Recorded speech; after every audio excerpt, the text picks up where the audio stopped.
അല്ലാഹു അക്ബർ വലില്ലാഹിൽ ഹംദ്. എനിക്ക് എൻ്റെ ജീവിതത്തിൽ ഏറ്റവും വലിയവൻ, ഏറ്റവും മഹാനായവൻ ആ അല്ലാഹു സുബ്ഹാനഹു വ തആല മാത്രമാണ് എന്ന പ്രഖ്യാപനമാണ് പ്രിയമുള്ളവരെ നമ്മൾ നിർവഹിക്കുന്ന ഹൃദയാന്തരങ്ങളിൽ നിന്ന് നിർഗളിക്കുന്ന ആ ചുണ്ടുകളിൽ നിന്ന് പുറത്തേക്ക് വരുന്ന ആ അല്ലാഹു അക്ബറിലൂടെ നമ്മൾ പ്രഖ്യാപിക്കുന്നത്. ഒരിക്കലും അഹങ്കാരത്തിന്റെ കണിക പോലും മിസ്ഖാലു ദർറ അതുപോലും നമ്മുടെ ജീവിതത്തിൽ ഉണ്ടാവരുത്. വിനയപ്പെട്ടുകൊണ്ട്, ആഘോഷത്തിന്റെ വേളയിലാണെങ്കിലും വിനയപ്പെട്ടുകൊണ്ടുള്ള ജീവിതമായിരിക്കണം നമുക്കുണ്ടായിരിക്കേണ്ടത്.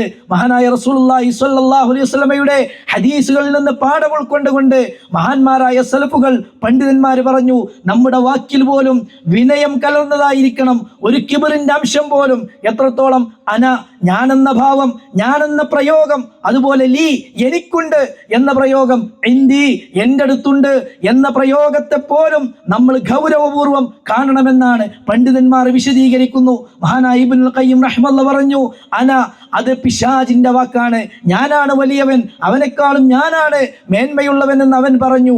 ലീ, അത് ഫിർഔനിന്റെ വാക്കാണ്, അഹങ്കാരിയായ ഫിർഔനിന്റെ വാക്കാണ്, അതുകൊണ്ട് പ്രയോഗിക്കല്ലേ എന്നാണ്.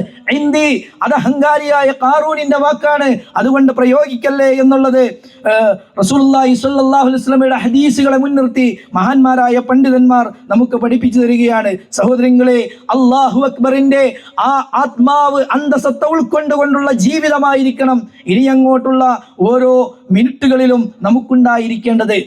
വിശുദ്ധ റമദാനിൽ ഹറാമുകളിൽ നിന്ന് പൂർണ്ണമായും വിട്ടുനിന്ന് നമ്മൾ ലഹരി, അശ്ലീലം, പലിശ തുടങ്ങിയ ഏത് തിന്മകളിലേക്കും ഇനി അടുത്തു പോകരുത് എന്നാണ് പ്രത്യേകം ഓർമ്മപ്പെടുത്തുവാനുള്ളത്. നോക്കൂ നിങ്ങൾ, ഈ സമയം കഴിഞ്ഞാൽ, പെരുന്നാൾ കഴിഞ്ഞാൽ ഇനി അങ്ങോട്ടുള്ള ദിവസങ്ങളിലേക്ക് ഇലക്ഷന്റെ ഒരു മൂഡിലേക്ക് പ്രവേശിക്കുകയാണ്. ആളുകൾ കുത്തുവാക്കുകളും അതുപോലെ വ്യക്തിഹത്യകളും പരിഹാസങ്ങളും ഇങ്ങനെ പലതും പറഞ്ഞു പ്രചരിപ്പിക്കുവാൻ ശ്രമിക്കും. വിശ്വാസികളെ, നമുക്ക് ചില ഉത്തരവാദിത്തങ്ങളുണ്ട്.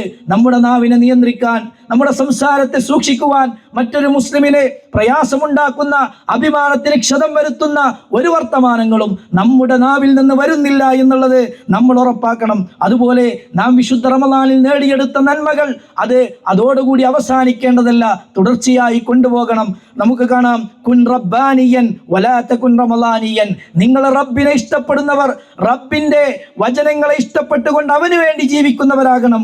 വലാ തകുൻ റമളാനിയ, റമദാനിലെ സ്പെഷ്യലിസ്റ്റുകളായി നിങ്ങൾ മാറരുത്. റമദാനിൽ മാത്രം നല്ല മുത്തഖിയാകുക, പിന്നെ അങ്ങോട്ട് എന്തുമാകാം എന്ന ഒരു തീരുമാനം നമ്മൾ വെടിയണമെന്നാണ്. നോക്കൂ, കുറേ നമ്മൾ നേടിയിട്ടുണ്ട്, ഇനി വിശ്രമിക്കാം എന്നൊരിക്കലും നമ്മൾ വിചാരിക്കരുത്.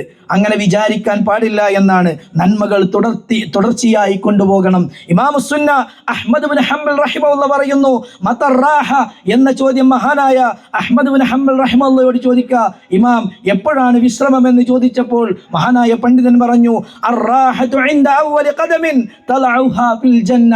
അതെ, സ്വർഗ്ഗത്തിലേക്ക് എടുത്തു വെക്കുന്ന ഒന്നാമത്തെ കാലെടുത്തു വെക്കുമ്പോൾ അപ്പോൾ മാത്രമാണ് വിശ്വാസികളെ നിങ്ങൾക്ക് റാഹത്തുള്ളത്, സമാധാനത്തോടു കൂടെ വിശ്രമിക്കുവാൻ കഴിയുക എന്നാണ് അഹ്മദ് ബിൻ ഹംബൽ റഹിമഹുല്ലാഹ് പഠിപ്പിക്കുന്നത്.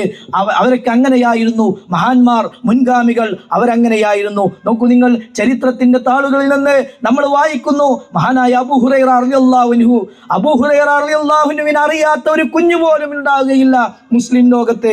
നോക്കൂ, മഹാനായ സ്വഹാബി മരിക്കാൻ കിടക്കുന്ന സമയത്ത് കരയുകയാണ്. ദീർഘമായി കൊച്ചുകുട്ടികൾ വാവിട്ട് കരയുന്ന പോലെ കരയുന്നു. എന്തിനാണെന്ന് ചോദിക്കുകയാണ്. ഒരുപാട് ചെയ്തിട്ടുണ്ടല്ലോ, കൂടെയുള്ള ആളുകൾ പറഞ്ഞു. പക്ഷേ മഹാനായ അബൂ ഹുറൈറ റളിയല്ലാഹു അൻഹു പറയുകയാണ്, അസ്സഫറു തവീലുൻ വസ്സാദു ഖലീലുൻ വൽ മൗതു ഖരീബ്. അതെ, എൻ്റെ യാത്ര ഇങ്ങനെ ദീർഘദൂരം ഞാൻ യാത്ര ചെയ്തിട്ടുണ്ട്. വസ്സാദു ഖലീൽ, പക്ഷേ കൊണ്ടുപോകാൻ ഒന്നുമില്ല. ആ വിഭവമായിട്ട് വളരെ കുറച്ചു മാത്രമേ ഉള്ളൂ. വൽ മൗതു ഖരീബ്, ഇതാ എൻ്റെ മരണം അടുത്തിരിക്കുന്നു, ഇനി അടുത്തത് മരണമാണല്ലോ എന്നാലോചിച്ച് കരയുകയായിരുന്നു. സഹോദരങ്ങളെ, ഏത് നിമിഷവും ആ മരണം വരാം.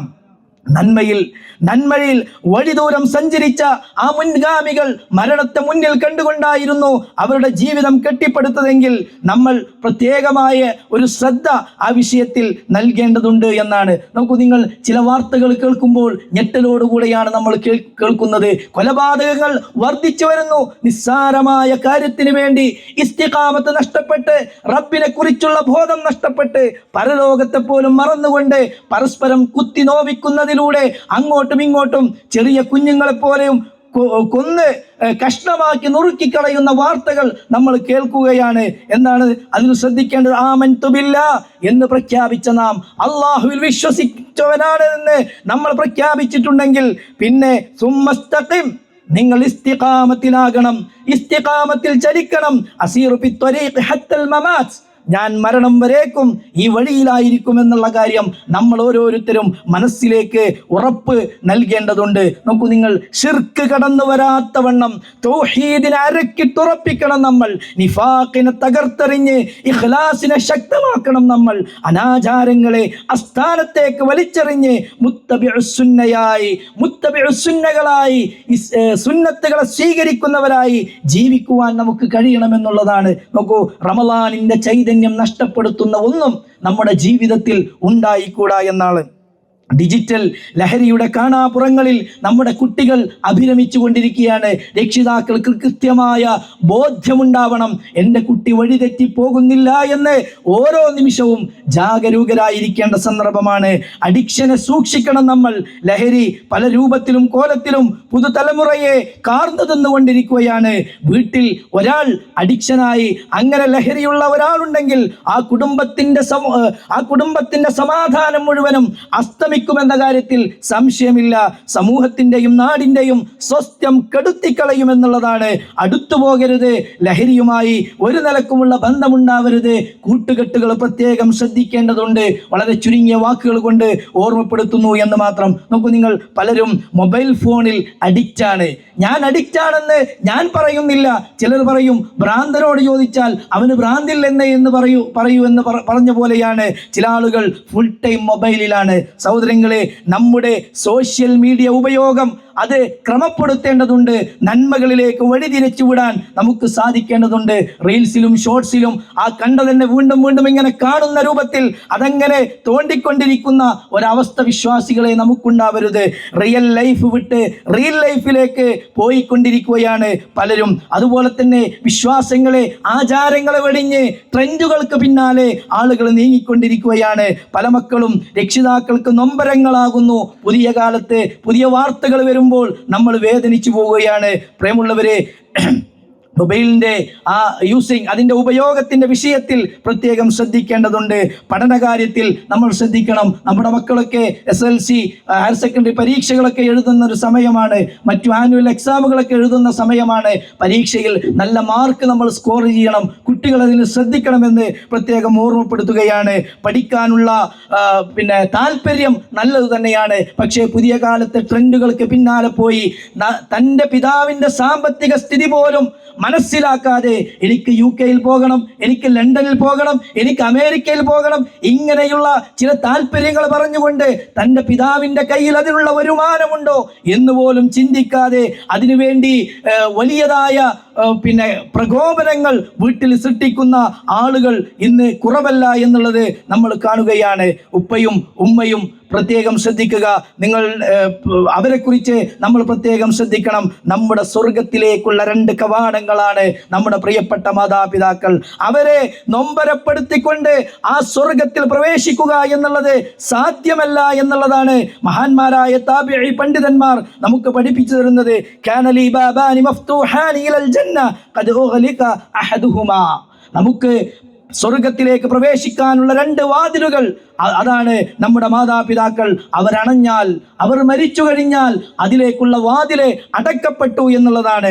പ്രിയവിശ്വാസികളെ, ബന്ധങ്ങൾക്ക് ഒരു വിലയും കൽപ്പിക്കാത്ത ഒരു സാഹചര്യം ഇന്ന് സമൂഹത്തിലുണ്ട്.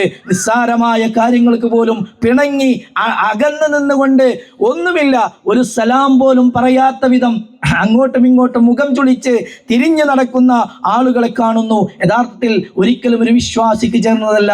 ഈ പ്രത്യേകിച്ച് വിശുദ്ധ റമദാനിൽ, അതുപോലെ വിശുദ്ധ റമദാൻ കഴിഞ്ഞ് ശവ്വാലിൽ, ഈ ഈദിന്റെ സമയത്ത്, പെരുന്നാൾ ദിനത്തിൽ അറ്റുപോയ ബന്ധങ്ങളെ കൂട്ടിച്ചേർക്കുവാൻ നമ്മൾ ശ്രദ്ധിക്കേണ്ടതുണ്ട്. ലാ യദ്ഖുലുൽ ജന്നത ഖാതിഉ റഹിം, ബന്ധങ്ങളെ മുറിച്ചു കളയുന്നവൻ സ്വർഗത്തിൽ പ്രവേശിക്കുകയില്ല എന്നുള്ളത് റസൂലുള്ളാഹി സ്വല്ലല്ലാഹു അലൈഹി വസല്ലം പഠിപ്പിക്കുന്ന കാര്യമാണ്. അതുകൊണ്ട് ബന്ധങ്ങളെ ഇഷ്ടമില്ലാത്തൊരു സാഹചര്യത്തിലേക്ക് വളർന്നു വരുന്ന തലമുറ നമ്മൾ മുന്നിൽ ഭീതിയായി കാണുകയാണ്. പലർക്കും തൻ്റെ അകന്ന കുടുംബങ്ങളെ ആർക്കും അറിയില്ല. വീട്ടിലേക്ക് കയറി വരുമ്പോൾ ഉമ്മ ആരോ വരുന്നു എന്ന രൂപത്തിലുള്ള സംസാരങ്ങൾ കേൾക്കുമ്പോൾ എന്തൊരു നൊമ്പരമാണ്. കുടുംബങ്ങളെ മനസ്സിലാക്കണം നമ്മൾ, അറിയണം നമ്മൾ. രാത്രി ഏറെ വൈകിയും മൊബൈൽ ഫോണിലൊക്കെ കളിച്ച് സമയം കളയുന്ന കൊച്ചുമക്കൾ പാടില്ല. നല്ല ഗൗരവപൂർവ്വം രക്ഷിതാക്കൾ തിരുത്തേണ്ടതുണ്ട്.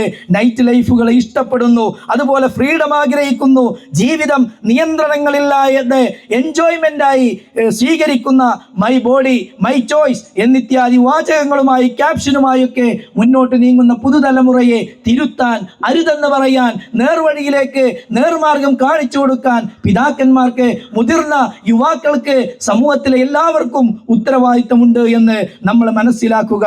ഈ സുദിനത്തിൽ കുടുംബ സന്ദർശനം നമ്മൾ നടത്തേണ്ടതുണ്ട്. നമ്മുടെ കുടുംബങ്ങളിലേക്കൊക്കെ കയറി ചെന്ന് സലാം പറഞ്ഞ് വിശേഷങ്ങളെ തിരക്കി തിരിച്ചു പോരാനുള്ള ഒരു സന്മനസ് നമ്മൾ കാണിക്കണം. പ്രിയപ്പെട്ട സഹോദരന്മാരെ, ഉമ്മമാരെ, നിങ്ങൾ കുടുംബത്തിന്റെ വിളക്കുകളാണ്. നിങ്ങൾ കുടുംബത്തിന്റെ വിളക്കുകളാണ്.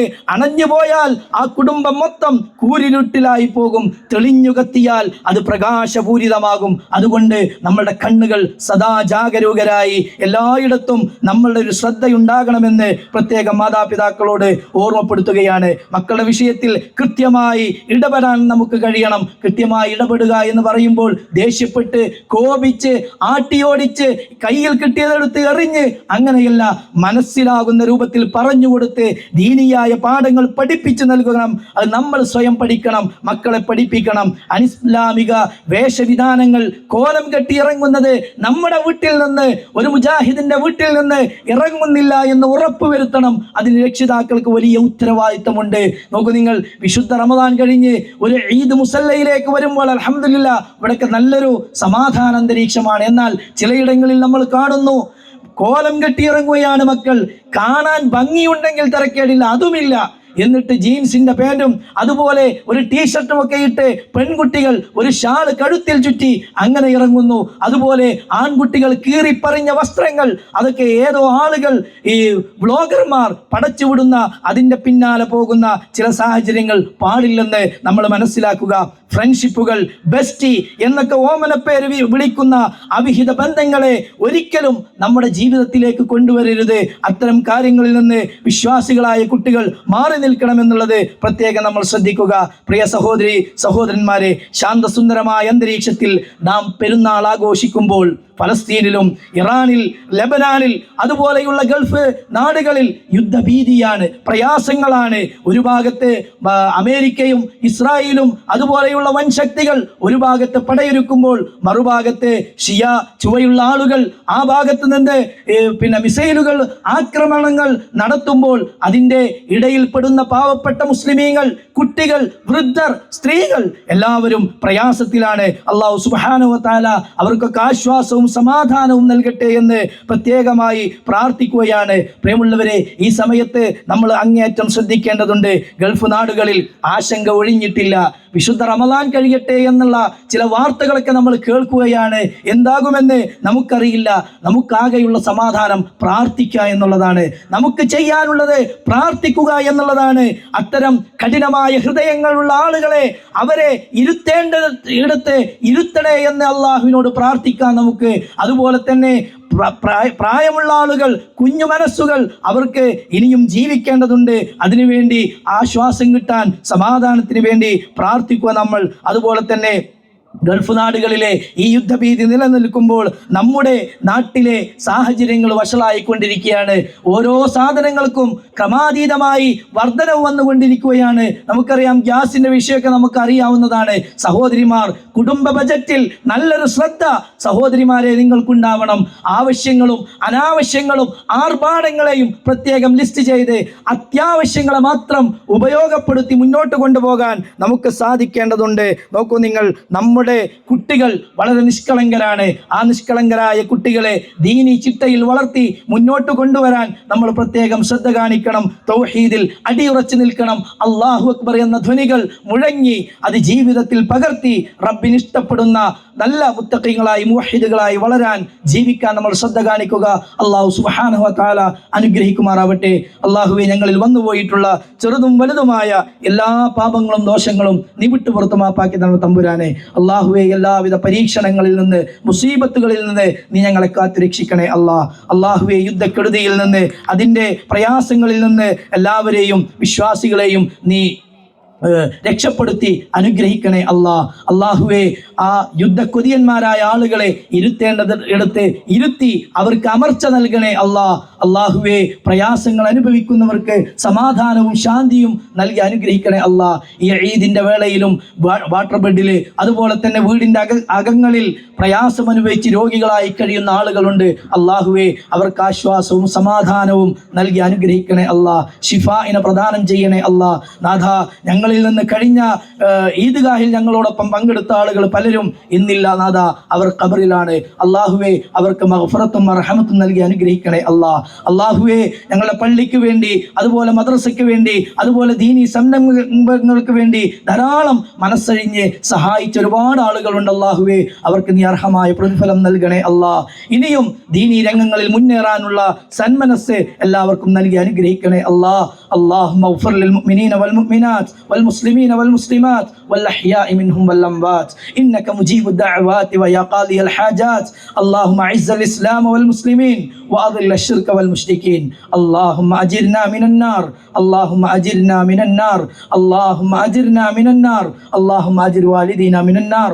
ربنا آتنا في الدنيا حسنة وفي الآخرة حسنة وقنا عذاب النار. ربنا تقبل منا إنك أنت السميع العليم وتب علينا إنك أنت التواب الرحيم واغفر لنا يا غافر المذنبين والحمد لله رب العالمين.